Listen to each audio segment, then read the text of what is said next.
देश की ताकत तीनों है महान, जवान, किसान और जनता महान।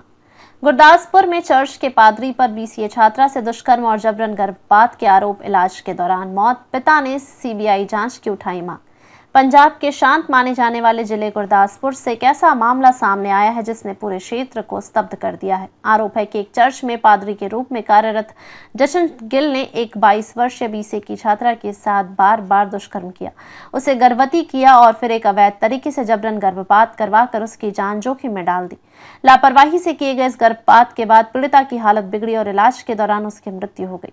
यह मामला अब न्याय, भ्रष्टाचार और महिला सुरक्षा से जुड़े कई अहम सवाल खड़े कर रहा है। घटना का विवरण: चर्च से शुरू हुआ शोषण अस्पताल में मौत पर खत्म। पीड़िता के पिता ने बताया कि वे अपने परिवार के साथ अबूल खैर गांव के एक चर्च में पूजा अर्चना के लिए जाया करते थे। यहीं पर उनकी बेटी की मुलाकात चर्च के पादरी जशन गिल से हुई। आरोपी की जशन गिल ने धार्मिक और आध्यात्मिक मार्गदर्शन के नाम पर पहले छात्रा का विश्वास जीता, फिर उसे मानसिक रूप से प्रभावित कर कई बार उसके साथ यौन शोषण किया। धीरे धीरे ये शोषण इस हद तक बढ़ा कि छात्रा गर्भवती हो गई। जब उसने इस बारे में पादरी को बताया तो उसने मामले को छिपाने के लिए खोखर गांव की एक कथित निजी नर्स के पास ले जाकर गैरकानूनी तरीके से गर्भपात करवा दिया। लापरवाही से किया गया गर्भपात बना मौत का कारण।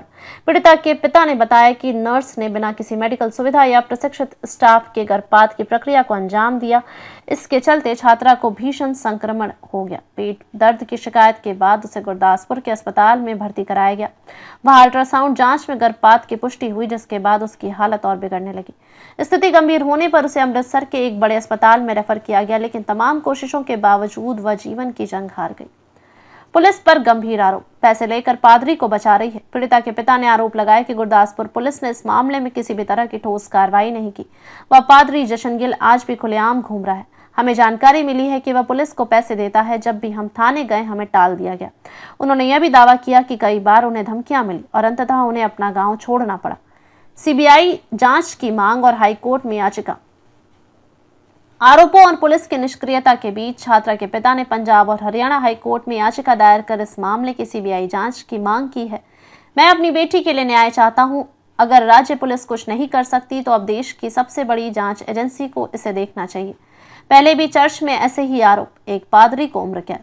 यह कोई पहला मामला नहीं है जब पंजाब में किसी धार्मिक संस्था से जुड़े व्यक्ति पर यौन अपराध का आरोप लगा हो। 1 अप्रैल 2025 को मोहाली की एक अदालत ने पादरी वजिंदर सिंह को 2018 के यौन उत्पीड़न मामले में दोषी पाते हुए आजीवन कारावास की सजा सुनाई थी। पीड़िता ने आरोप लगाया था कि धार्मिक प्रार्थना सत्र के बाद उसके साथ और अन्य महिलाओं के साथ शारीरिक दुर्व्यवहार किया गया। सवाल उठते हैं, क्या धार्मिक पदों पर बैठे लोगों की कोई निगरानी नहीं है?